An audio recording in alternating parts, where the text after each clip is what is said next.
teacher will be allowed 120 words every day to say. Need to get through all our routine interchange with an eye on word count. Hey guys, welcome back to the Woolen Homestead. We are back. So it has been over a month. And has it really? Yeah, well no, it's been just about a month. I think it was 3 like weeks. Yeah. No, I think it might actually be a month. Wow. Yeah, oh actually I can say right here. June 12th, so almost a month. Wow. Yeah. So yeah, we are back. We are the Woolen Homestead. We are an indie dyer team. My name is Tiffany. And I'm Ethan. And we're husband and wife. So yeah, welcome to our little channel. We host this little podcast every so often. We don't really have a schedule yet, but we usually do it every week. Yeah, and I really like when we do that. So. Me too.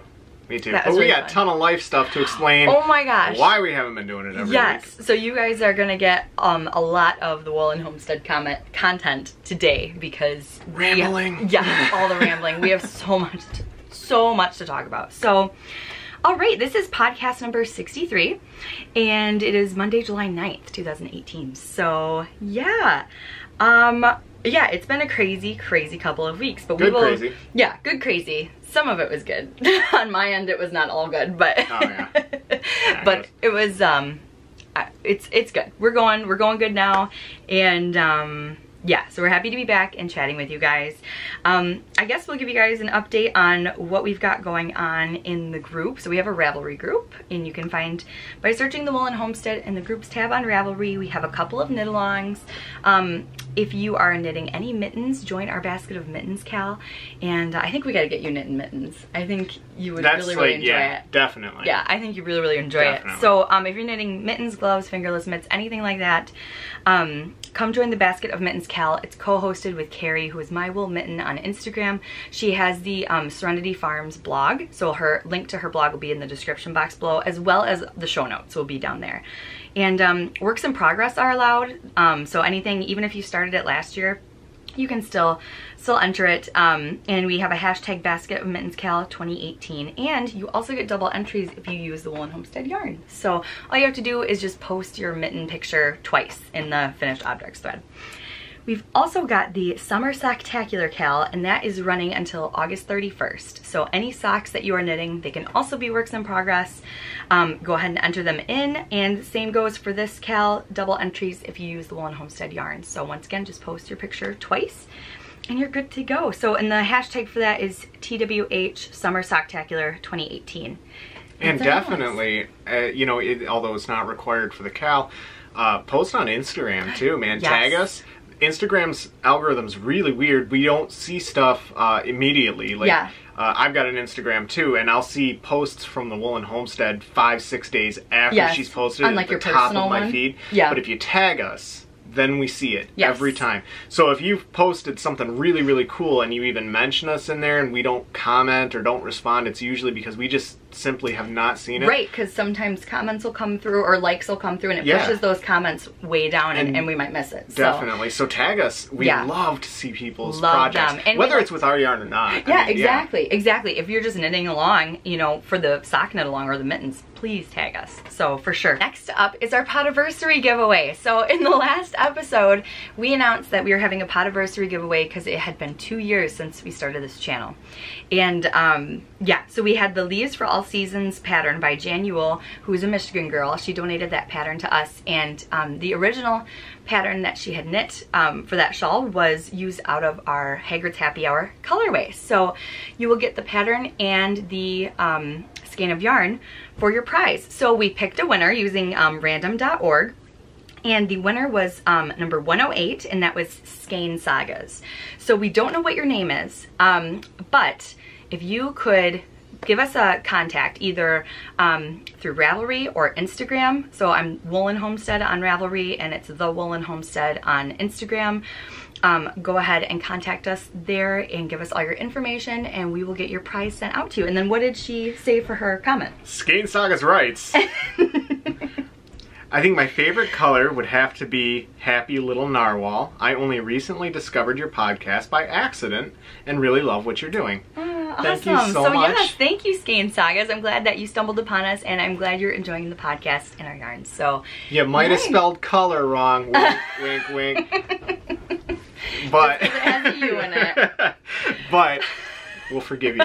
Thank you so much for watching the podcast. We definitely appreciate that you've been watching, that you enjoy what we're doing. We're really happy to send this out to you, and we hope you enjoy it. Yes, yes, yes. Next, we're going to go on to finished objects. So, neither of us have like a full finished object. I never have a finished object. No, I know. You are working on it. We're getting there. You're almost there. You're almost there. But this week, what I've got is a half-finished object. So I've got this sock from Mint Rain Hand Dyed Yarns, who is Caitlin, who lives right here in Midland. Oh yeah, we're in Michigan. We're in Midland, Michigan. I don't think we mentioned that at the beginning, but yeah, that's They'll where get we're it at. together eventually. That's where we're at. And this is one of her self-striping colorways called Make Me Smile, and I remember seeing this on the Grocery Girls podcast, and I messaged her. I was like, I love this. I need it. Like, let's hang out. Let's trade yarn because I want this.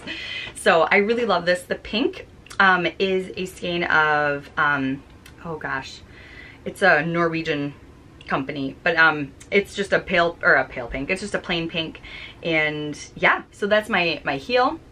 And then I'm super, super excited to cast on the next sock. So really, really enjoying that.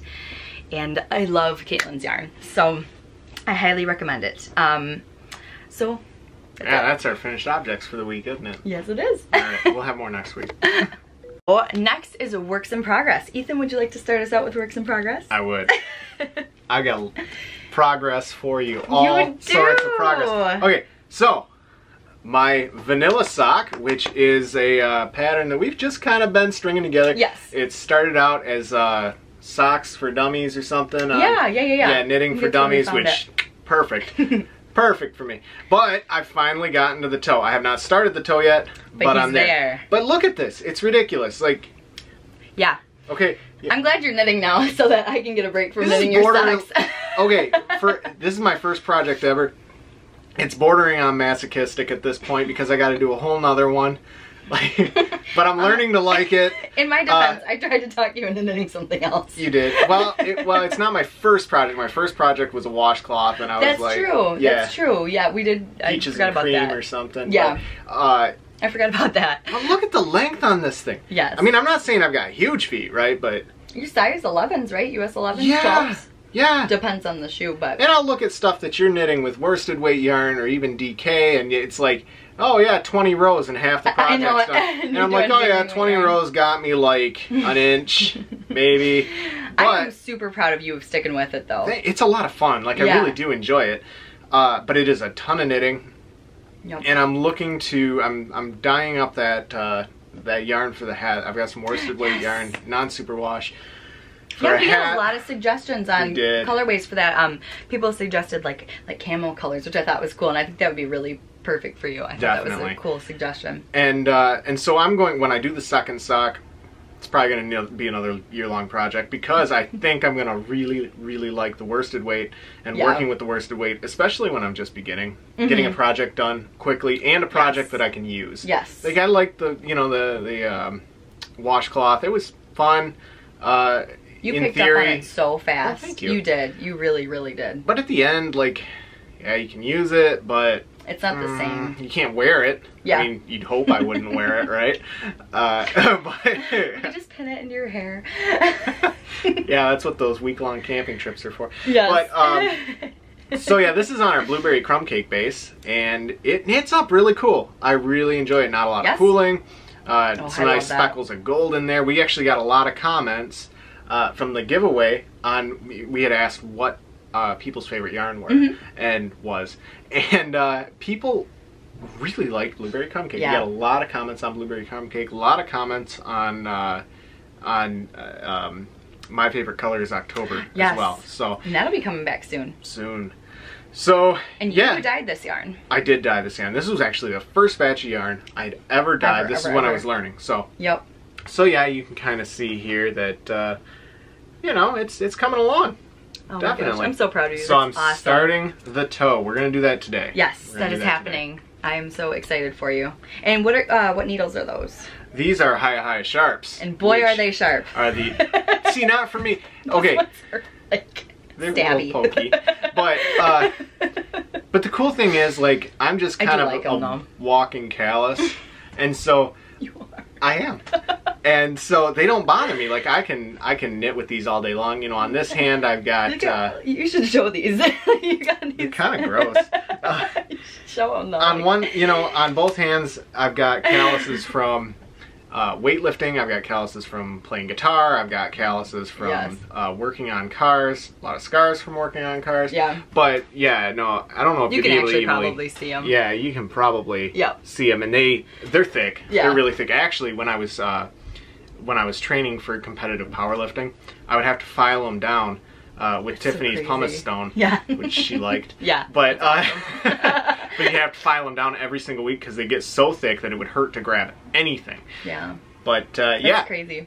Yeah. So the high sharps don't bother me any. I like how smooth they glide. Yes. I don't really knit with tight tension or anything like that, but I like, especially as a beginning knitter, I really like how the yarn glides across, because when you're beginning, and I don't know how many of you guys are like first starting out that's watching this podcast, but when you're beginning, you have the feeling like the yarn is going to slip completely off of everything. Yeah, I forgot about that feeling. Yes, you do. And so you tend to tense up, and you notice as you're knitting, forgot about that. You keep knitting and knitting, and your gauge gets tighter and tighter and tighter. Yep. And I feel like the high sharps, for one, they don't split yarn as bad as some people told me that they would. I think that's more of a personal preference thing. But when you're first beginning, it allows you that leeway where the yarn slides, and so you can kind of have a little bit of leeway with the gauge and how tight you're knitting.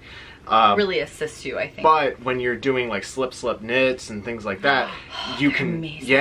And so it makes it really easy on a beginner, and a lot less frustrating to pick up stitches and things like that. I really like them. I have a whole interchangeable set of high sharps, and I love them. Definitely. It just depends. For me, I have certain projects that I can use them on and certain ones that I can't, but I love them for socks. I do. Well, we switched over to those from... I started out on Susan Boyle or something like that. Oh yeah, it's. I know it's okay. Susan Boyle. I know it's a singer. I know it's a singer. Okay.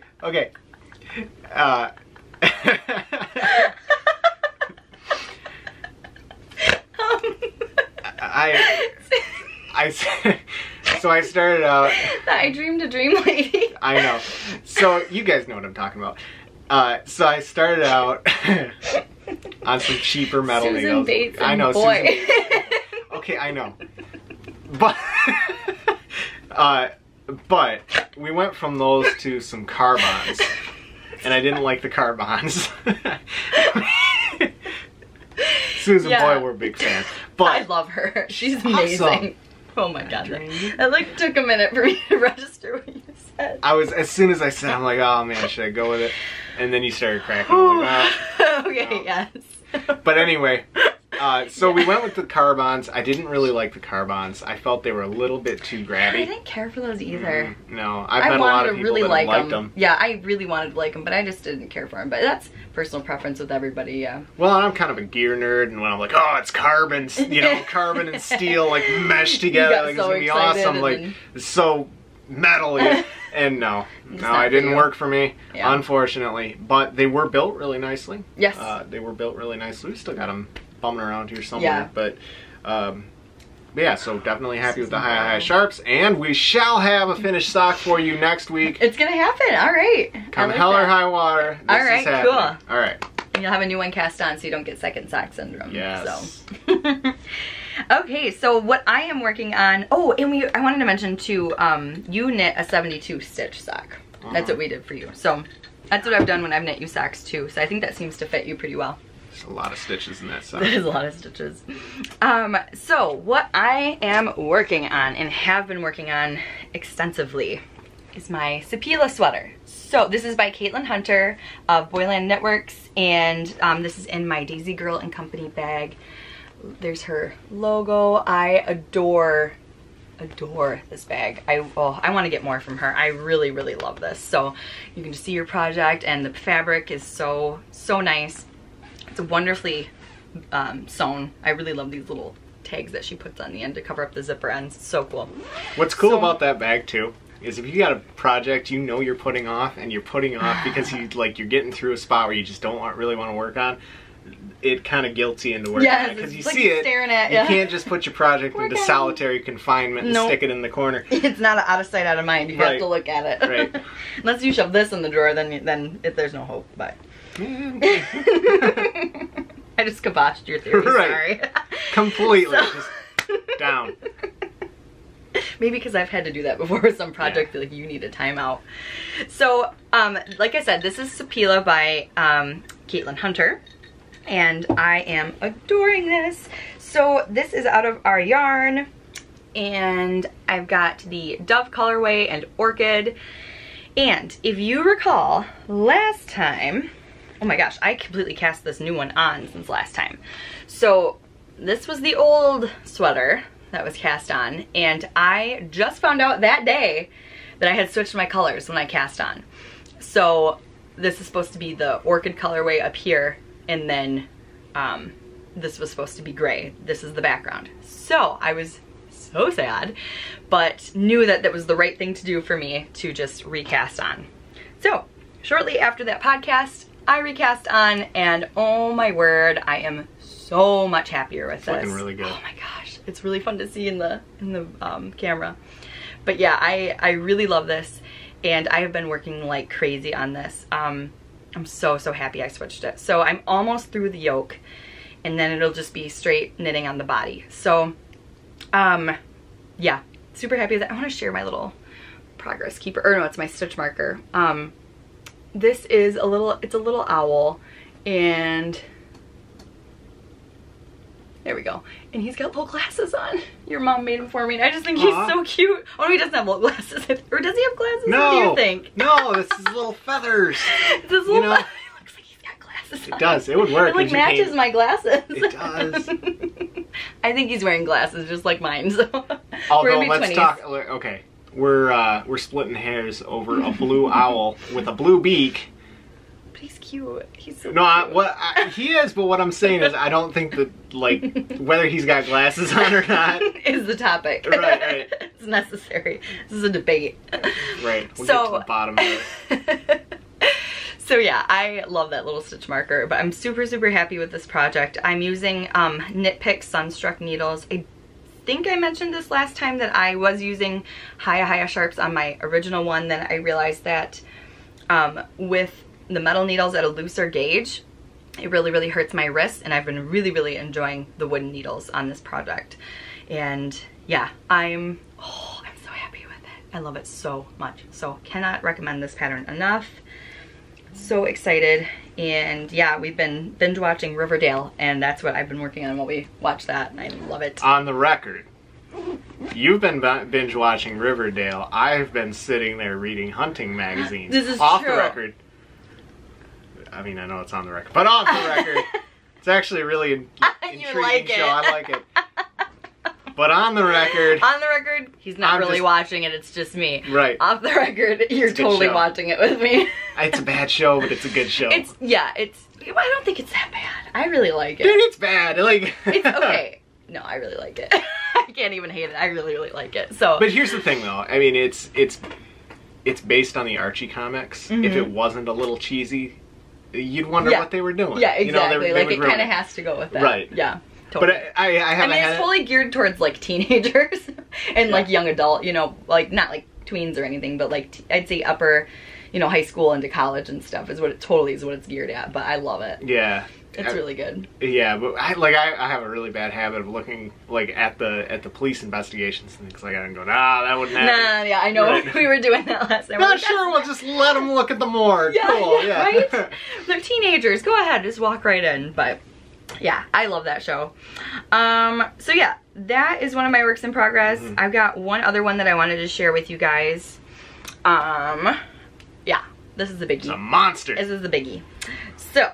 I'll help you hold it up. Thanks. This is my Villmarksgänserin by Linka Caroline Newman. And yes, thank you, Vanna, once again. So this is the bottom and the top and the arms. Woohoo! And I'm up into the yoke on this. and I love this. This is bulky weight yarn. It's Lopi, Aliphos Lopi, and it is knitting up so fast. So fast. I've actually been kind of like taking my time on this. This could have totally been done by now, but I've been really enjoying my Sapila sweater, and I've kind of just been enjoying taking my time because it is hot, you know, to work on, and with it being summer, it's kind of not what I always want in my lap. But yeah, I love this thing. So I think last time I think I just had one arm done in the body. So next will be the little puppy paw prints up in the yoke, and yes, I love this so much. So the cool thing about this yarn is you can't tell where the dog hair is. Exactly. I know, because it's super fuzzy. So yeah, it's true, you can. And some of it is the same color as our dog, so yeah, it totally right on. All the dog hair can hide in it. But yeah, I'm using Knit Pick Sunstruck needles on this. Loving it. Love this sweater so much. It's not being housed in any project bag. The yarn is being housed in my field bag from Fern Supply Company, but it is way too big to fit in there now. So it just kind of sits up here, and I just work on it when we're up here, you know, watching TV and stuff. So love, love, love this. It's a nice really bag. enjoying it. Oh, I love that bag. I love it so much. It's really, really heavy duty. Good quality canvas. I love it. Mm-hmm. So that's it for works in progress. I do have a sock I want to share, and so this kind of goes into works in progress.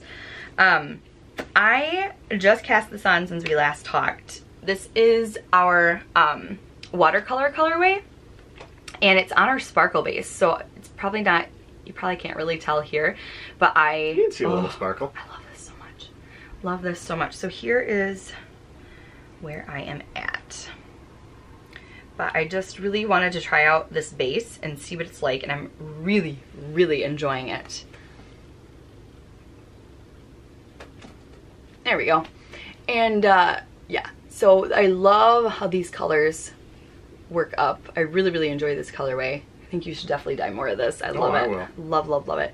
So it's just got orange and blue specks throughout, and I really love the quality of the yarn. It's just got really, really nice stitch definition to it, and yes, I love this so much. So I just needed another sock on the go, and I wanted to try out this base, so I cast it on, and I took this when we went camping. I also, I'll kind of talk about this in acquisitions, but I got some Knit Pro Zing needles, and I'm really enjoying them. Really, really, really enjoying them. So yeah, that is it for works in progress, and next we'll talk about some spinning. So next up we're going to talk about spinning. This is going to be a real quick segment because the only spinning I've got on the bobbin is just a little bit of a Wensleydale sample that I was trying out because I'd never spun Wensleydale, and I wanted to try spinning a long wool, and I don't mind it. I'm so used to spinning merino at this point that it's so hard to like break out of that habit of just spinning a certain way. But I really wanted to try out, this year specifically, I wanted to try out different breeds and stuff and different ways of spinning. So I'm working on that. It's just a plain white. It was just more to give it a shot. But for any spinners out there, you know that Tour de Fleece has already started, and that started on the 7th. And basically you just spin along with the Tour de France, and you spin when they ride, and you rest when they rest, and like you can wear yellow and everything. It's really cute. I love it. So a lot of people will join groups and things. I haven't joined a group or anything because I knew I probably wouldn't be able to keep up with it, but my plan is to spin this. This is from Wound Up Fiber Arts, and the colorway is Must Have. Oh, I adore this. It's really pretty. Oh, I love it. When I had seen it on Instagram, I just bought it. I was like, this is happening. I need it. Because I saw it in the fiber, and then she also had it side by side with the yarn spun up, and it was just gorgeous. So this is my plan for Tour de Fleece. Last year I did the same thing. I just had a plan to spin one thing of yarn, and I kind of liked that. It would kind of made it really fun for me that way. So it's just a superwash merino, and yeah, I'm thinking it would be so cool to make this like a DK weight and do like a hat out of this. I think that would be a lot of fun. The thing about Tour de Fleece, I'd be a little scared if you did it seriously, because I have this thing with spinning. Oh yeah. It puts me out like a light. When she spins, him out. When she spins, I don't know what it is. It must be in my lizard brain somewhere, but it knocks me out. Seriously. It'll be middle of the day and you're middle of the day. It could be the middle of the day and I could have 3 pots of coffee in me, and you know, it'll knock me out like a light. If you did it seriously, I'd be like a bear hibernating. You would for the whole like month of July. Right. I'd just wake up at the end and there'd be like projects around me. Yeah, you'd just be like covered in like hanks of yarn that I spun. Yeah. Just have to claw my way out of all this yarn that you spun. I like that idea. I get a lot of spinning done that way. Maybe we'll have to try that. Discourage her. Community, please. I need to be productive. Like, where's Ethan and I sleeping? I'm just spinning away. Oh, that'd be nice though. I'd probably wake up really rested. Yeah, and really hungry, just like. Really hungry. I'm always hungry though. Okay, so that is it for spinning. That was just my plans that I've got for spinning coming up this month. Next up is acquisitions. So I showed you guys, I had bought some Knit Pro Zings. I got them on Amazon. And I got them in it's a 2.25 millimeter size US 1 needles, and it ended up coming from Germany. It wasn't prime, so it took a good couple of weeks. But I would be curious to know if anybody knows in the States, like online, where you can buy them. I'd be really interested in that in case I want to get some more. But it wasn't too bad. I mean, ordering on Amazon just took a couple of weeks. I'm so used to ordering on Amazon, getting it in 2 days, and I was like, gratification. Oh man, it was really, I was getting a little itchy. Thing. I was like, where are they? Did they get lost, you know? Every 5 minutes you're checking the tracking number. I know it. Well, that was the thing, is there was no tracking with it. So I just had to kind of like, just wait for it. So yeah, I got those, and also, I received a pattern from Jennifer Sue, who has the Driftless Knitting podcast, and she had sent me the fairy tree socks, and I think it'd be super fun to cast those on. Jennifer and I are good internet friends. We've never met, but she's just over across the pond, across the lake in Wisconsin. Basically. For us, that's across the pond. Yeah. We can't see you, so we can't really drive there very easily.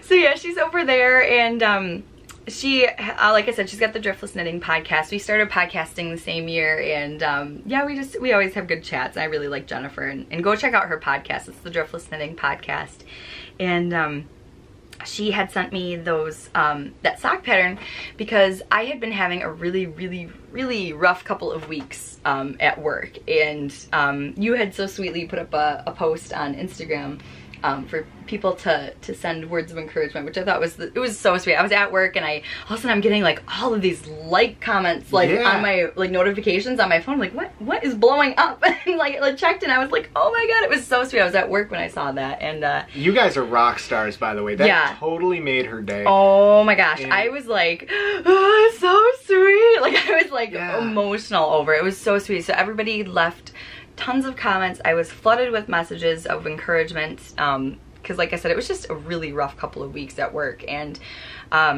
it'd been kind of affecting me like into home life, you know. I was just really stressed out, and so she had sent me that and was just like, just keep knitting, you got this, and it was really sweet. So thank you, Jennifer. I really appreciated that, and yeah, I can't wait to cast those on. Definitely have to do that. Well, when I sent out that message, I was sitting there going, oh my gosh, I hope this doesn't get buried in the Instagram post. Because I know our community is amazing, and if it got seen, people were definitely going to comment and say really nice things. But I'm going, man, if I post this and then like it gets buried and no one sees it, and then there's no like messages, no comments, I'm kind of rolling the dice on this one. But people came through, they saw it, and man, rock on, guys. That was so awesome. Sweet. So sweet. Everyone was just so kind. I literally flooded with messages. I wasn't even the one needed encouraging, and it made my day. So, yes. You know, so sweet. You guys rock. So thank you, and thank you for posting that. I thought that was super sweet. No problem. I was just like, I showed all my coworkers. I was like, look what Ethan posted. It's so cute. It was just so sweet. So, yes, thank you again, guys. I really, really appreciated it. And a couple other things that we've got. I hung out with my best friend Stephanie the other day. She also lives in Wisconsin. She's originally from here. Hi, Stephanie. But, yeah, hi, Steph.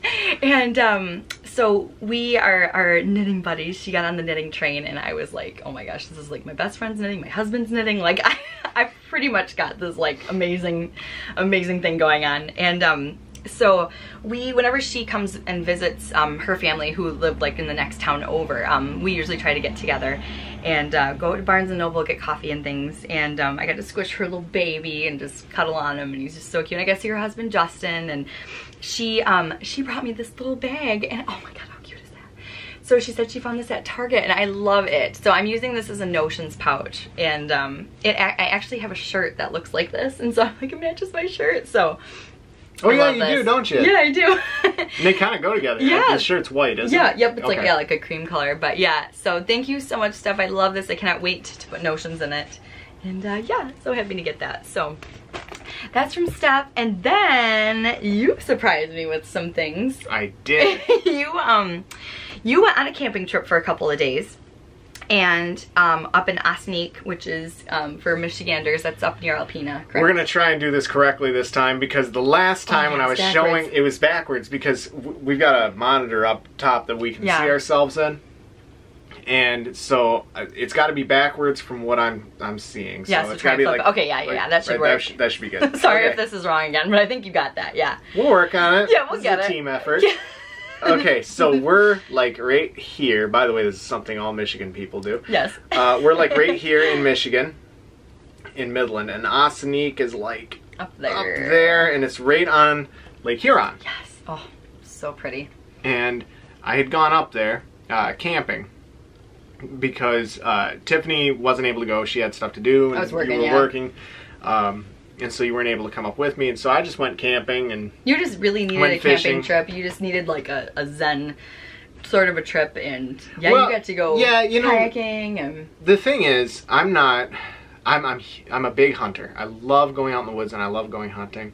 And in the summer, I do like fishing. I like fishing a lot, but it's not as much my thing as hunting is. Yeah. And so I don't tend to get out quite as much in the summer, and in the woods and the wilderness and whatnot. And so it was really nice to be able to get out camping, be able to go out to the woods, be able to kind of spend some time. And you guys went a lot as kids. A lot. Like that was a big thing for you guys, which I think is really cool. So you were just kind of like craving that camping trip, you know? Exactly. So it was just like, I remember we were talking, it was like, just go do it, you need it, you know? It's kind of, you know, like for me, sometimes I just need like a girl's day, you know, I need to go do something like that. So it was really good for you.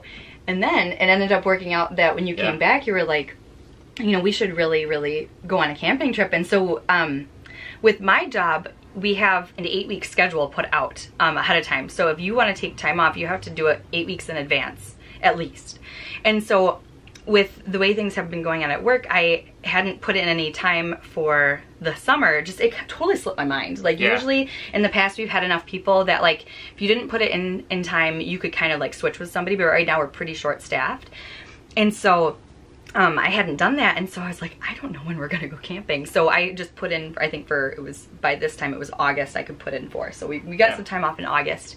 And but I was starting to crave a camping trip too, you know, just being outside and just, you know, just being enjoying away. Nature. Yeah, exactly. And so we decided that I have 2 days off together. So we decided that Sunday night, I work on Sunday nights, that's my Friday is Sunday. I work till 6 on Sundays. And then you had packed all of the camping stuff, and you came in, and this was literally, you had come home from your camping trip. Yep. Did some laundry, got everything set up, and then the next day we went camping again. So you came and picked me up from work with all the stuff. The whole like little fiesta was just brimming with all the stuff we needed for camping, and we headed up north, and it was so cool. It was so much fun. So we got up there about 9:30. Yeah. And yeah, it was awesome. And we camped for 2 days and came back, and I was super refreshed and ready for work. It was awesome. So yeah, that was a total tangent, because we'll get more into that stuff and life stuff. But so on the way back from your camping trip. Yeah. So well, when I went up on my own, on the way up, I had seen this little yarn shop, Tawas Yarn Co. And we'll see if I can get it to focus in here. You go. So on the way up, I found this little yarn shop, Tawas Yarn Co. And I didn't have any time on the way up to stop, because I was kind of driving up a little bit later. And I knew that they would probably be open on the way back, and so I checked the time, and on the way back I stopped in and picked up some yarn for you. Yes. So when I got home from work on Saturday night, there was a little bag of yarn sitting on my side table. So Ethan had stopped at the yarn shop and grabbed some of this nature spun, and this is a fingering weight. I have some of this already in worsted weight. I didn't even know they made a fingering weight. So this is really cool. This is a non-superwash. It's 100% wool. And you actually learned a lot about this company. Yeah. The owner there, right? Yeah, it was awesome. I don't want to talk about it too much because I don't want to quote incorrect information, sure. But I guess it's they really, used to work in making coats in World War II, producing the wool for that. So, and it's a family company handed down through generations. And out of Nebraska. Really, yeah, out of Nebraska. Really, really cool story behind them. So I'm really excited to use this in some color work because it's that nice non-superwash, going to be kind of grippy yarn for that. So I'm really, really looking forward to that. And then he picked up this really, really pretty skein of Menos del Uruguay Alegria. So let's see what the colorway is for this. Otono, I believe is the colorway. And yeah, so that's super cool. So this is I think this is a superwash. Yeah, superwash merino, 25% polyamide. And it's really, really soft, but it's just this really pretty green and gold and yellow colorway. And it's got some browns in there. It's just really, really pretty for fall. Yeah. So, yes, thank you. This was so sweet. I made my night. I just thought that was so thoughtful of you to stop by. Yeah. Well, it was really cool because the lady that worked there, Peg Olson, I'm assuming that was Peg that checked me out. She was the owner.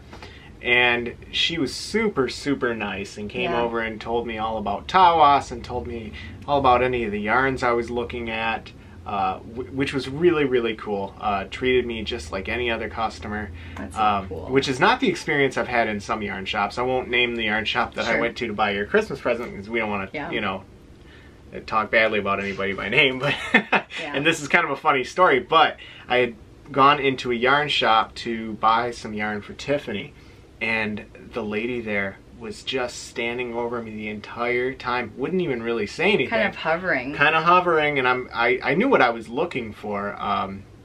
And I was just kind of trying to decide what I wanted to pick up, and she's just kind of hovering, not saying anything.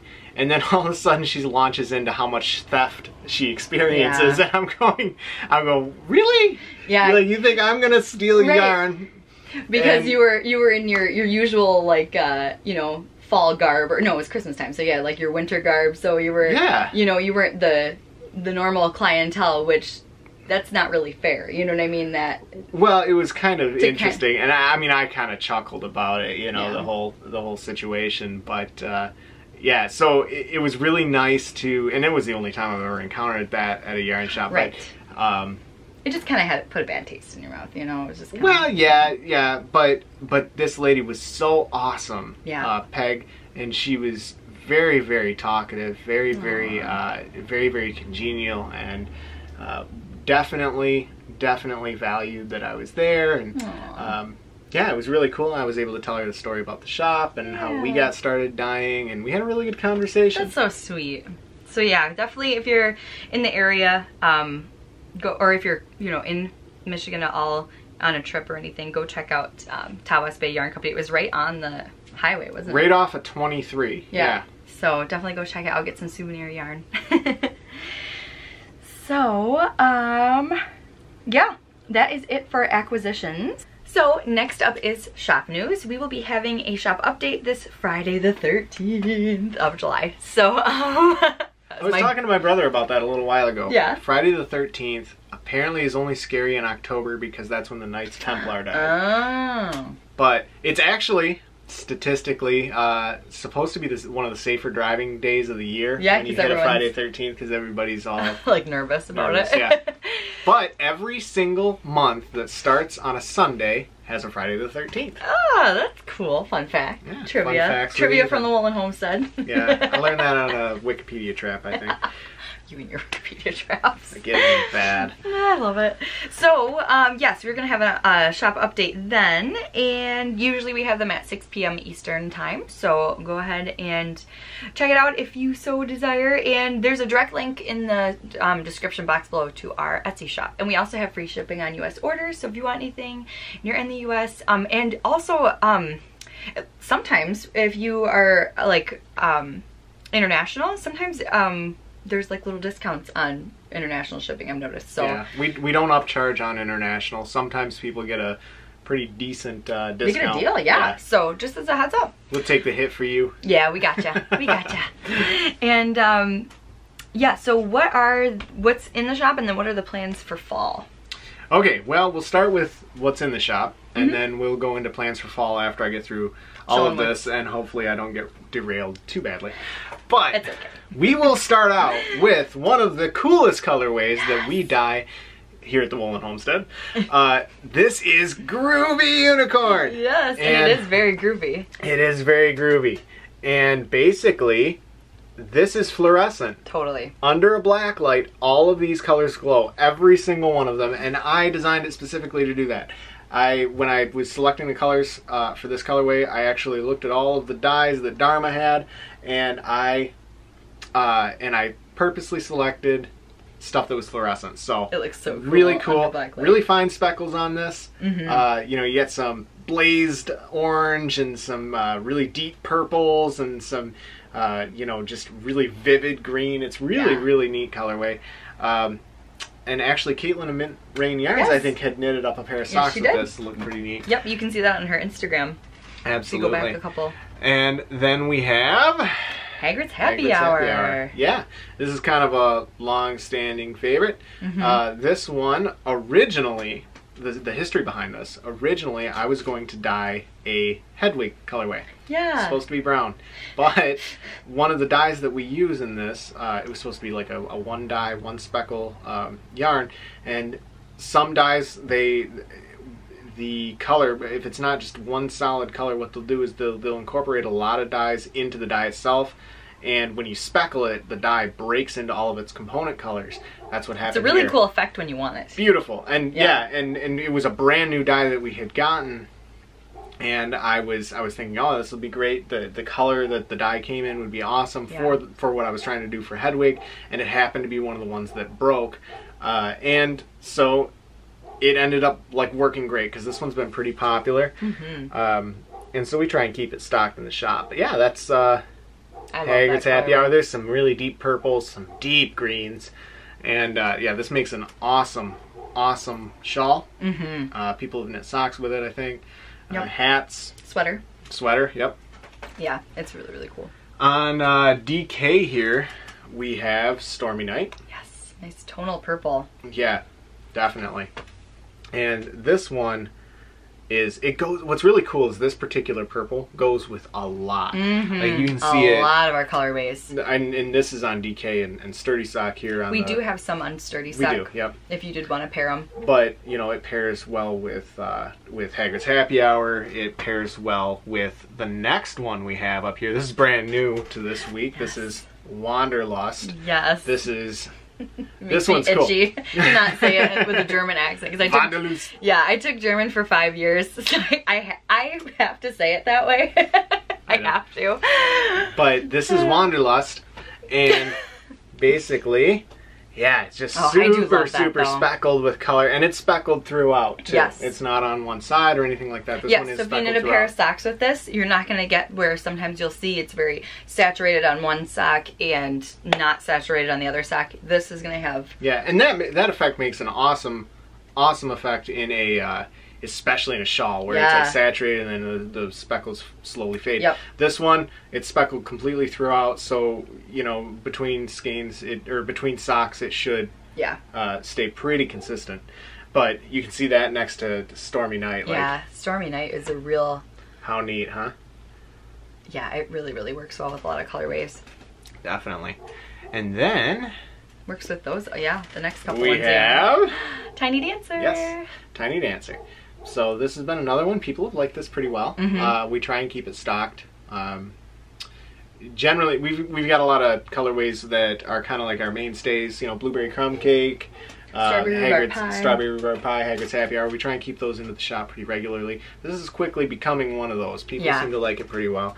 We got some blues and some purples, and yeah, just it's nice because I like when we have some of these that are kind of like mostly light with light speckles. Those are really, I really like seeing those in shawls, and like even if you're doing like a fade shawl, you know, I think those are a really good component for that. Definitely, yeah, and I really enjoy dyeing stuff that's speckled over white because it really makes the speckles pop. I mean, you can get speckles popping in other things fairly well, but when you put it over a white, it is beautiful, especially in a dye really that breaks like Tiny Dancer does. That's you know, it breaks into all of its component colors, and it really makes, there's a lot of contrast. Yeah. So then we have Lovebird. This, I think we were discussing this. I think this is my favorite colorway. Yeah, I love this one. It's kind of a nice peach base, and I really would like a sweater out of this. Like a cardigan or a sweater. Yeah, and it would be really pretty in a sweater or a cardigan. And we got a nice peach base over some nice deep purples, and there's some gold in there too. Yeah, I really like the little hints of gold in there. I love that. That's actually one of my favorite parts of it. They're just ever so small, and they're beautiful. Right. And then we have another tonal. This is Tranquil Blue. Yes. This one is amazingly consistent from dye lot to dye lot. It's really crazy how consistent this one is. Because you don't always get that. No, you don't. I mean, it's especially with hand-dyed yarns. Hand-dyed yarns. I mean, you try. Yeah, of course, of course. Right, which is why we always suggest if you're making a big project, contact us. And we don't say to order maybe a little bit more than you need because we want you to buy more yarn. We're saying order a little bit more than you need because if you make a huge project and you underestimate a little bit, and then we have to dye up more, it might not match exactly. And so, and at that point, you can't. It's harder to alternate the skein in to a work that's already pretty much done. Right. By the time you figure out that you don't have enough yarn. Yeah, you've got enough to swatch this way. You know, you've got you've got enough to work with. Like, we will still dye up an extra skein for you, and we will do our best to make it work, but it just doesn't always work the way you want it. You know, when you're putting as much time and effort as it takes into making a big project like that, really kind of pays off in the long run. And so, yeah, definitely. But yeah, that's Tranquil Blue. And I love this. It's kind of I do too. It's a little bit deeper than a sky blue. If you've ever seen the sky through polarized sunglasses, where you get that really deep, rich blue, but it's also kind of light at the same time, that's kind of what this looks like. Also here we have Warm Sunrise Yellow. Yes. And this is another. This tonal is pretty difficult to dye consistently, but just by the way that I end up dyeing it, because I wanted to, well, what I wanted to do was layer a lot of depth to this yellow. I wanted a lot of different yellow hues in it, and in order to do that, anytime you complicate it makes it harder to dye consistently. But we got it pretty down. Yeah, I really like this. This is another one that kind of goes with a couple of colorways that we've got. That would look good with Lovebird. Yeah, sort of birthday cake. So there is it with Lovebird. Yeah, and that would bring out those little bits of yellow that are already in Lovebird. Definitely. We also have Cosmopolitan here. Got a couple of skeins of these left. Yes, and I'm going to be knitting with this one actually very soon. Yep, for Alex. I am knitting for my coworker. She has a little, well, not a little, a standard poodle. And her ears always like getting her food and stuff in her water dish, so I'm making, it's called a snud, and it just kind of like, it's this little like face thing that goes over their head and it holds their ears out. A lot of like show dogs will use it, and but I'm making one, I made one for another coworker before, and it's got little like bear ears on it, so, but I'm using this colorway, so. That'll be awesome. Yeah. So yeah, this is Cosmopolitan. There's some nice warm sunny yellow base in there, and we've got some nice vivid purples, and there's some nice deep dark speckles in there, gray, black. Love it. Looks pretty cool. Also, we have Birthday Cake. Yes. And we weren't sure at first whether this one was going to be a hit, but it's gaining traction. Yeah, it is. Yeah, yep, a couple people like bought this one. And this one's really cool, really colorful. What this one reminds me of, actually, you dyed this one. Yes, I did. This reminds me of Christmas tree bubble lights. Yes, I love that colorway. Lots of color in this, lots of different colors. You got some mint greens and some deep blues, some golds. Yep. A little bit of red in there. Yeah, really, really cool. Yeah. Let's see what we got next. This here a new one. Is a brand new tonal for this week. And it's different than Dove Gray. So this is our Heather Gray colorway. Yep. This is Dove Gray. So it's just slightly darker. And we'll see if we can bring it closer on camera. Sure. And you guys can you might be able to see the difference there. But yeah, this is just, the Heather Gray is just a nice, just a slightly darker one, which I really like having the variations in grays for the shop. Because sometimes you want a super light gray, sometimes you want a nice dark gray. It just depends what look you're going for. And this can go with a ton of literally anything. I mean, here, I'll pick the most. Let's see here. Yeah, radioactive unicorn. I mean, there you have it. Like, right? Yep. So, yeah, whatever you want to do, the Heather Gray is going to go well with it. Yep, definitely. So we have strawberry rhubarb pie. This one is a ton of fun to dye up. Yes. Got nice dark green in there to light greens, and we've got a lot of really deep red speckles, and they're fine speckles. Mm-hmm. And we actually, for this particular batch, our dye supplier, our old red dye, we had gotten one of the last decent batches of it, and then apparently they were having problem with their supplier getting the new red in, so we switched over to a different manufacturer for this red, and it worked out tremendously. Oh, good. I wasn't sure about that. Yeah, good. I mean, look at these. Like, yeah, that looks really like nice. When you speckled it on, it stayed right where I wanted it. It was really cool. We'll get a close-up of this, and you can see, like, those reds pop. Yeah, it's very vivid. Yep. So, cool. Really happy with that, and it's going to be a mainstay. We'll switch over to this dye for this colorway just because it worked. Good to hear. I like that a lot. It works. It works. It works, yeah. So, and then this one is Professor Sprout. Yes, I love Professor Sprout. The first colorway I ever came up with. Yes, you did. And I dyed it on singles on accident. Yep, he meant to dye it on sock yarn and he dyed it on singles. And it was a very, very happy accident because I really, really love how this turned out on singles.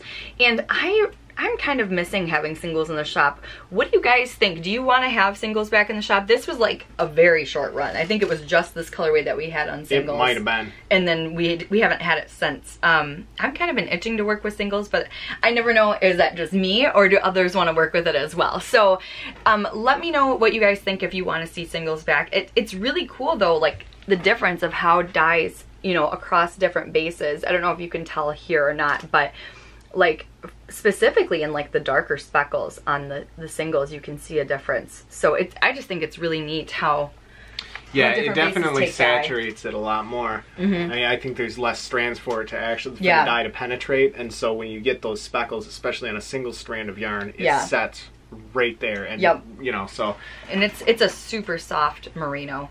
Yeah, definitely. Really, really soft. And then we have Nebula. Yeah, Nebula. This one is so cool. Yeah. This one is really cool. Lots of bright colors. Lots of bright colors. And this particular skein here has some. Oh, look at that little spot right there. That's cool. Where all the colors kind of come together. I love that. You got some. I love when that happens. Nice deep purple.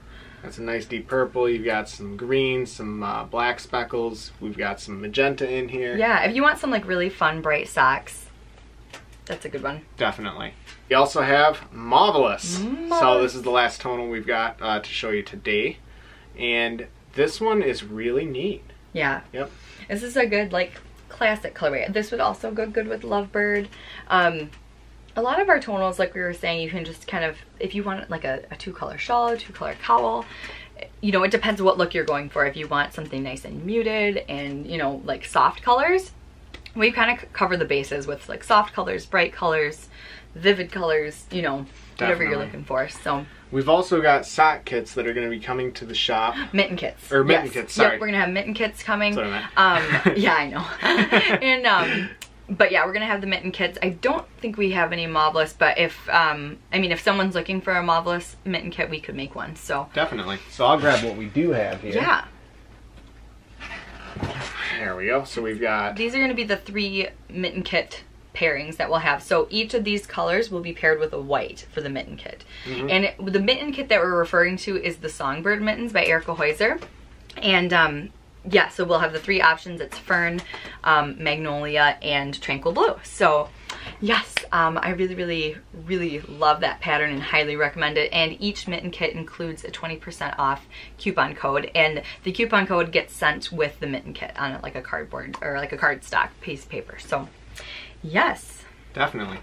We also have Candy Cornucopia. This has not made an appearance in forever because it's a fall colorway. It's a fall colorway. But we just kept it in the shop. Yep, and it's been in there. It's been sitting there all by its lonely self. Yes, but in actually, the off-season. we just got an order for it, which was awesome. So thank you very much. Yes. And this one is some nice, really bright oranges and some bright yellows and some.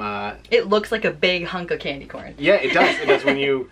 Well, I'll we'll put it back into its hank here in a second, but yeah, when you let it unfurl, you kind of see. So this is gonna have a ton of like micro striping, pooling, super fun, bright color, just awesome for fall knitting. I am actually knitting with that in my, I have a brioche project that I'm working on, and what's cool about that is it doesn't pool there, you know, because you've got so much going on, you can't see it, and yeah, I really like working that. It's a shawl.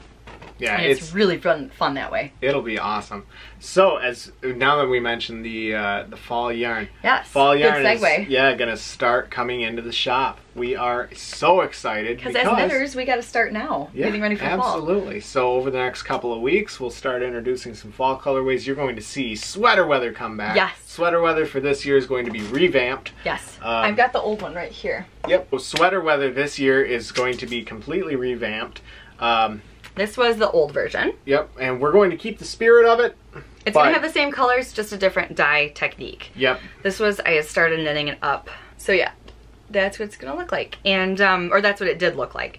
So it's going to be dyed in a different way, a totally different method. Like it's probably not really going to look like this at all. You know, it's going to keep the spirit of it though, because it's a cool colorway and we want to keep that going. But it's a very intensive dye. Like the way you dye it takes forever. I could probably get 12 skein batch done in the same amount of time that we get, you know, one batch of that. Because the first version that I had done of that, it was kind of an accident. So it was like I wasn't happy with the result of the first one, so it was a lot of over dyeing. So there was like a ton of steps to it. So it was a repeatable accident, just a very labor intensive. Yes, exactly. So we're really excited to revamp that colorway. And I can't wait to see what you come up with. I'm giving him the colorway, or the color, the dyes, and I'm just giving him full reign. Like, have fun, see what you want to come up with. So that originally was a collaboration with Antonella. Yep, Cozy Posy Yarn Co. Up in Canada. Hi, Antonella. And yes, so she has her version of it, and we both had the same picture to like draw inspiration from, and so I think she still keeps her sweater weather in rotation. We just had the same colorway name and did our own versions of it. So definitely. Yeah. So apart from that, we've got well, my favorite colors October will be coming back. Yep. That's a seasonal one. That one's right here. There we go. Make sure nothing falls. That. This is one of the first batches. The first year that I dyed it. It's not the first batch, but yeah, this is a really special colorway. Very like nostalgic. Near and dear to our yeah. It's got the old tags on it and everything. So yeah. Yep. And this is on the old soft sock base. Like we don't even have this base anymore. So. But we will be bringing that back. And we'll be coming out with some brand new fall colorways as well. We also have Which Better Have My Candy. Which Better Have My Candy, yeah. We have that colorway. Forgot about that. So, super pumped about that. Yeah, Hogsmeade Holiday is kind of an autumn one that we got that in last week's update. And that one we kind of, it's we fall. sprinkle in it throughout the year, you know. What's really cool is, like here in the States, for those of you watching overseas, here in the States, holiday just means like Christmas, July, Thanksgiving, like 4th of July, like any holiday that, you know, would be on the calendar. That's what holiday means to us. But I know overseas, holiday can mean vacation. Right, yes. We never use the term holiday. Right, we don't say vacation. going on holiday, yeah. Right. We just say vacation. We just say we're going on vacation. So what's cool is, you know, it can have like a double meaning to it, Hogsmeade holiday. Yeah, so we're really excited about that. So, yeah, definitely. And maybe some new fall colorways. Oh, absolutely, some new fall colorways. We're gonna really put those pretty heavily into rotation. It's because we love fall. We love it. It's my favorite time of year. I was born in the fall. Yep. He's got an October birthday, and football's in the fall. Yep. Our football is in the fall. Yes. Hunting's in the fall. Yep. Apple orchards and cider drinking. We were talking about making some cider ourselves. That would be so much fun. We love the fall. Definitely. Oh, I'm so excited already. We start celebrating the fall September 1st. That's when we start. Even if it's like 90 degrees, still fall. Out there in our flannel. Yep. Sweating. We got it. We're on it. I'm in my Ugg boots and I don't have real Ugg boots. I have Minnetonka. Yeah, Minnetonka. Which are just as, you know, I mean, they're really nice. I got them at boots. Marshall's. They're super nice. I love them. But yeah, Definitely. Leggings, flannel. Super Really basic. I love it. Starbucks. I'm all about it. All right, so that is the plans for fall, and I think that wraps up shop news. It does. So next we can go into life stuff. Babble Central. Yeah, definitely. Rambling. Yep. All over the place. So we will try and stay as much on... We're not going to try and stay as much on task. Sorry, guys. No. This is the way it But this is the last segment of the podcast. That's why it's kind of fun to just tangent away. We're the human versions of a coffee table book. When when you turn on the podcast at this point, and honestly, if you want us to go straight through it, sorry, this is the wrong podcast for you. It's just not going to happen. This is more where you can just have us going in the background, putting away laundry, making dinner. Or pay rapt attention. Or pay rapt attention, yes. Yeah. That works too. Important stuff going on in life stuff. Yes. So we've got, what, 4 weeks of stuff to tell you guys about. Yeah, so it's been busy. Pretty excited about that. And we were writing the stuff down, we're like, wow, like I didn't think we did that much in the last 3 weeks. We really did. We really did. We did a lot in the last 3 More than weeks. we thought. Mm-hmm.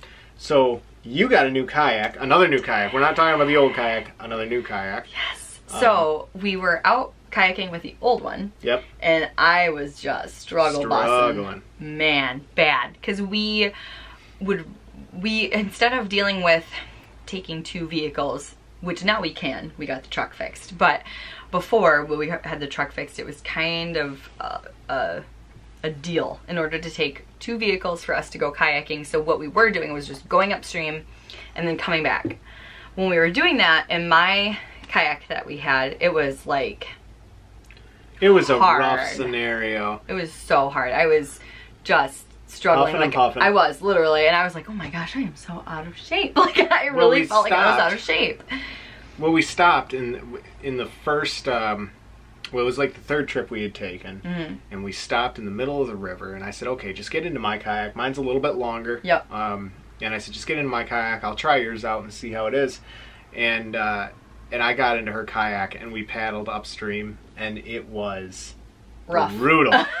Brutal. Which made me feel better that for you, because you got a ton of upper body strength, for you, because I don't. And so that made me feel like, okay, it's not, like I know I do not have enough upper body strength, but like, it was nice to know that it wasn't just me. It was, okay, this is not the best boat for this situation. Like, it's fine for going downstream. Right. It's fine if you want to just get into kayaking, and it's not super crazy expensive.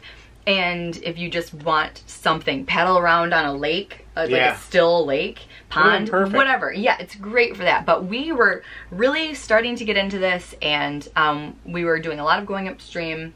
And so you were just kind of like, that's it. I was like this. Well, because at first, you know, when you had the issues the second time we went out, because the first time we'd gone out, we'd just gone downstream. Right. So, I mean, shoot, you can go on a raft downstream. Yeah. You don't even have to paddle. It's fine. And it was super fine. Right. And the second time, you were having kind of a hard time, and I'm sitting there going, well, is it a conditioning issue? Right. Yeah. Do I just need to get used to it? Yeah. Exactly. Do we need to build some muscular endurance? And it wasn't a conditioning issue. Yeah. I got in yours. I was like, that's it. This is not happening. So I went up.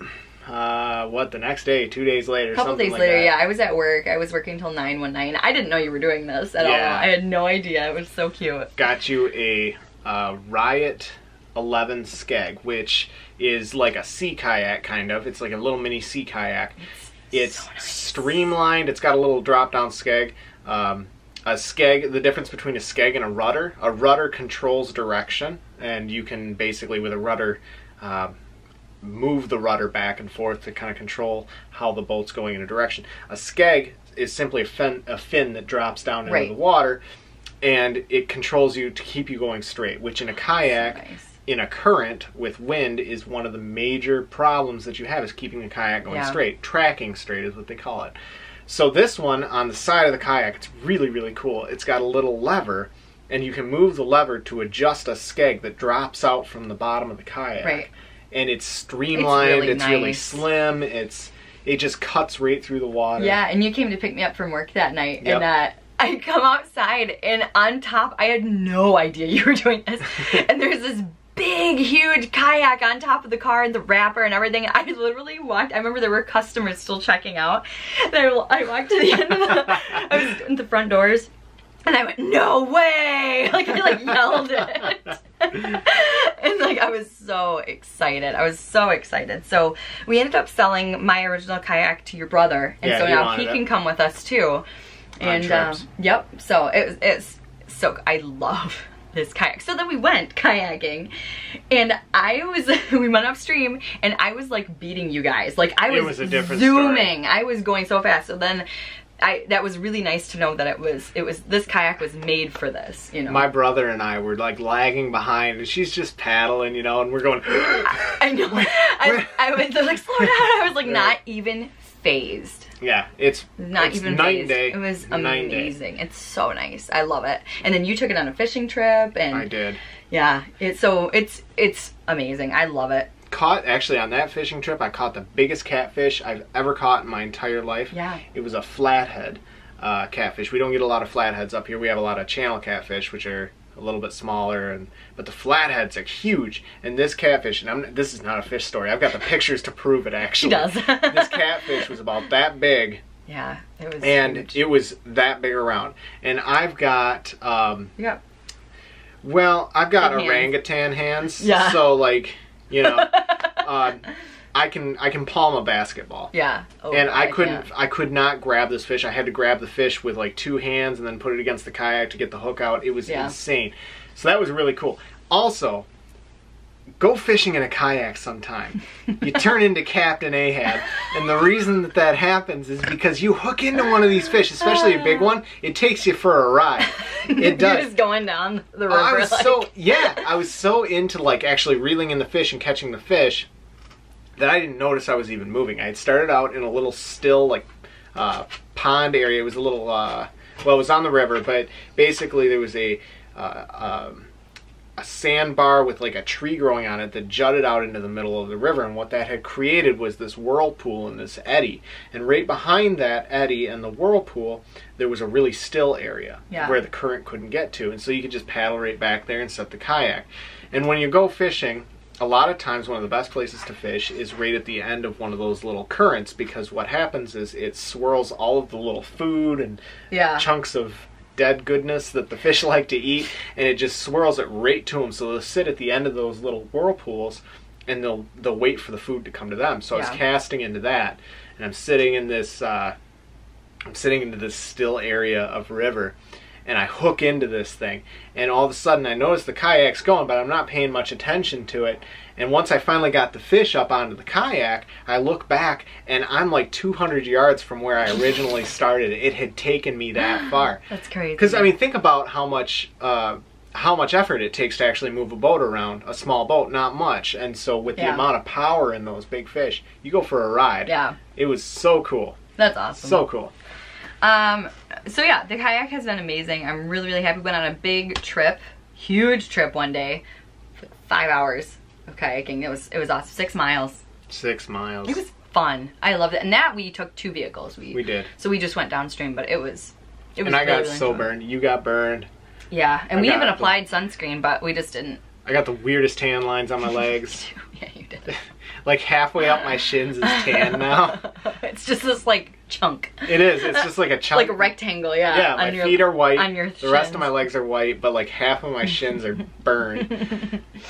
That was funny. I'm telling you. And then we went camping, which we kind of talked about. So yeah, you had gone first, and then you went and picked me up after work. We went, and oh my goodness, that was the best. Right on Lake Huron. It was amazing. The lake was literally in our backyard, and I was obsessed. I just loved being down there. Like, hearing the waves was so relaxing. It was so comforting. It was like meditative, and I really needed that after what had been going on at work, just busyness, and like it was like, oh, amazing. Yeah. Well, and oh yeah, we forgot to tell him about the astronaut. Yes, yeah. So last time we podcasted, we talked about going to a NASA lecture, and that was free here at we have the Midland Center for the Arts, and we get like plays and musical groups that come here, and yeah, there was this free lecture of this astronaut who's actually been on the moon. No, yeah, he's been on the moon. No, he has not been on the moon. Yeah, wasn't he on the moon? No, he wasn't on the moon. Oh, I swear he did a spacewalk on the outside of the space station. Oh, okay. You're thinking of Neil Armstrong. Yeah. Yeah, no, it wasn't Neil Armstrong. Okay, well, he was up in space. How about that? Yeah, he was up in space. This guy, I'm amazed. I've been in some pretty hairy situations out in the woods with wild animals and whatnot, and having some pretty close calls out in the woods. And I like to think that I've got some pretty decent nerves of steel, you know. And totally. But this guy, unbelievable, unbelievable. He was talking about being out on a spacewalk, and he's at the end of this crane. And, you know, like space station's flying around the Earth at like 1,000 miles an hour. It's unreal how fast that they actually go. Well, he's out on the end of this crane, and the only thing really holding him to it is a tether in space to keep him from floating off and becoming like, you know... No way, man. Captain Picard there for a couple of minutes. But, so that's the only thing keeping him attached to the space station. He's sitting with his legs across this boom on this crane, and the crane is moving like this as the person behind it is like controlling him. I can't imagine. I was so nervous hearing him talk about that. I was like, I have my knitting, and I was like, like it was so cool though. Like, yeah, he was talking it was really about, cool. You know, space exploration and what inspired him. He was actually a medical doctor. Yeah. And he was basically the ship medical doctor. Yeah. And it was so cool, and to hear the collaboration between the different countries that are up in the space station. He's like, even countries that have kind of like an animosity towards each other, when they're up at the space station, you're kind of forced to work together, and so everything happening down on Earth kind of goes out the window. They learn each other's languages, and yeah, like they have to. Like, you have to be fluent in Russian and be able to read Russian in order to actually go up to the space station, because you need to be able to communicate with those people. But they got full labs up there. They really cool. recycle everything. What I thought was neat was they have to make sure that they have to work out. So, you know, because otherwise when they come back from space, they're don't they like have the muscular dystrophy? Yes. Yeah. So what Tiffany's talking about is muscular dystrophy. A lot of people probably already know what it is. It's when your muscles basically shrink because they become inactive. They don't. You lose a lot of strength when you don't use your muscles. People that are happened after I had ankle surgery. Yeah, anybody that's been in a cast for a long time will definitely know what that's like. Being confined to a hospital bed or a wheelchair for a long time. Yeah, that was what was really, really cool for me to hear, because when I went to school for personal training, we had to learn how to rehabilitate people that had been cleared by a physical therapist. We had to learn how to increase their strength when they had experienced muscular dystrophy. And basically what they do in the space station is they condition themselves for like 2 hours a day. Yeah, it was required. Like, you had to do it. And so being able to understand from his perspective how to prevent that muscular atrophy as the muscles shrink and then you lose muscle tissue, and bone density, even like bone density is huge. You know, so they have to figure out ways, how do we incorporate resistance training for these people when nothing weighs anything up there? Yeah, that's really, really interesting. They got some awesome stuff going on. Yeah. So, let's see, what else do we want to talk about? Oh, our Our tent-capades. We did tent-scapades. Tent-scapades. It's literally what's written down. Yeah. So, well, we haven't had the greatest luck with tents. Oh, but by the way, real quick, this camping trip went off without a hitch, most likely. Mostly. Like, we didn't really have any trouble. We had talked about in the past that every time we go camping, something really bad happens. This was a really good trip. Every time we go camping together. Yes. Yes, every time. But this time, it was really good. It went really, really well. We got up there, we left, well, I think we had talked about it a little earlier. We left after you got out of work. Mm-hmm. Drove all the way up to Ossining, got there just as it was getting dark. Yeah, it was like 9:30 when we got there. And we had just bought a new tent. It was a Cabela's. Never put it together. Never put it together. Just bought it, yeah. It was a Cabela's Alaskan Guide. Yeah. And the Alaskan Guide is an outfitter tent, so it's meant to sustain like 60-mile-an-hour winds, and yeah, it's hardcore. Yeah, it's really cool. I was humbled putting this thing together in the dark a little bit. We bought it. It was a lot. I've been setting tents up for 20 years. This will be fine. Like, big deal. No, yeah, we got it set up. I was like holding up the lantern over the directions because it was so dark, And to me, like, I hate directions. To me, those are just another man's opinion. But so. You're reading the directions to me, and I'm reading the directions looking at it. Finally, we got this thing, like, set up, some sort of semblance of set up anyway. And it had a vestibule. It's a nice tent. Yes. Anybody considering it is a nice tent. If you've got any more than one person, get the 6-person, not the 4-person. 4-person was too small for even the two of us. It couldn't fit any cots in there, nothing, yeah. Well, we fit one cot, and that didn't work out so well. Well, I'm super claustrophobic. I slept on the floor. I slept on the floor, and I'm like, here, I'll let you sleep on the cot. It was a very sweet gesture, but oh nice. My gosh, it was way too enclosed for me. Because the ceiling was so low that by the time you get up on the cot and you're looking at the ceilings are right here. Yeah, it was way too much. It's just... Yeah. I had to switch them. I slept on the floor and was way happier sleeping on the ground. And then I got up on the cot and I'm like, wow, this sucks. Yeah. Like, why didn't you tell me earlier? I would have slept up here. I woke him up at 3 a.m. I was like, I can't do this. I was trying to work through it. And I was like, I gotta sleep on the ground. Well, I'm glad you were able to wake me up, because when we go camping, I have to sleep with earplugs in. Yeah. And the reason I have to do that is because I hear sounds.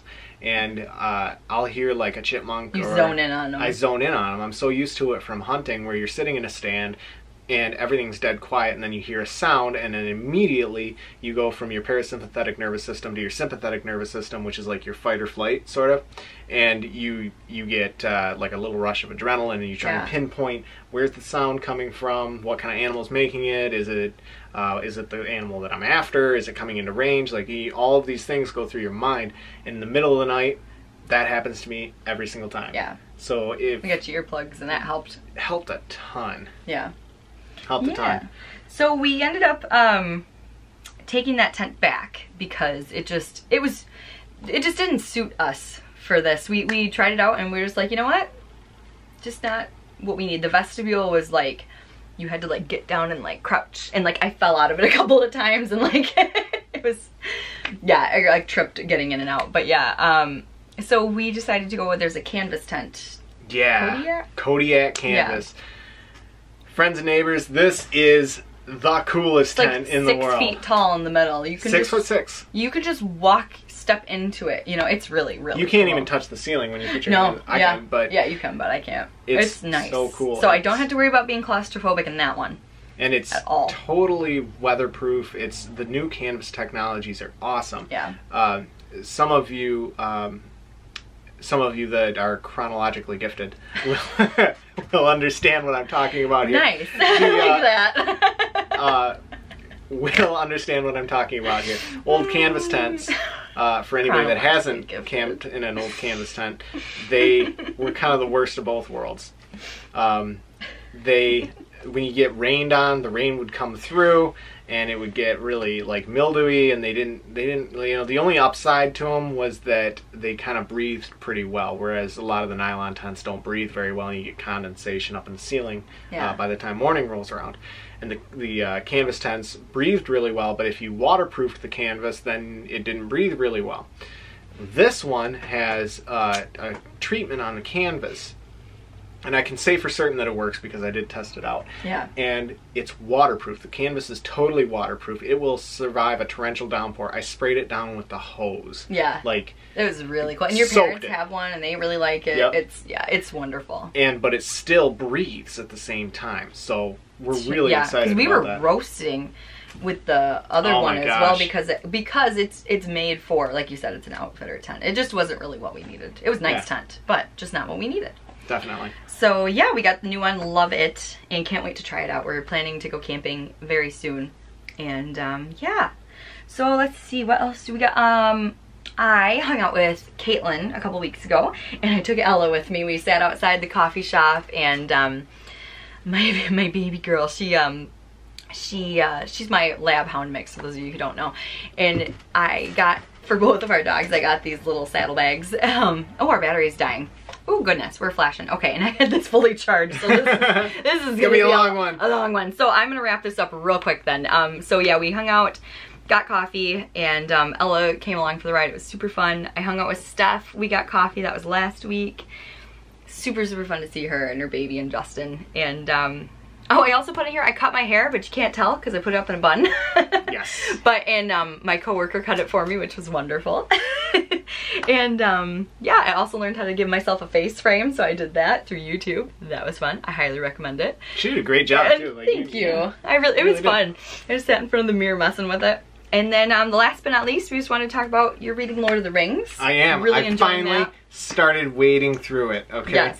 Tolkien fans, please don't come after me, but I finally started reading Lord of the Rings. Because you've always loved the movies, you love the stories. You had read part of it before.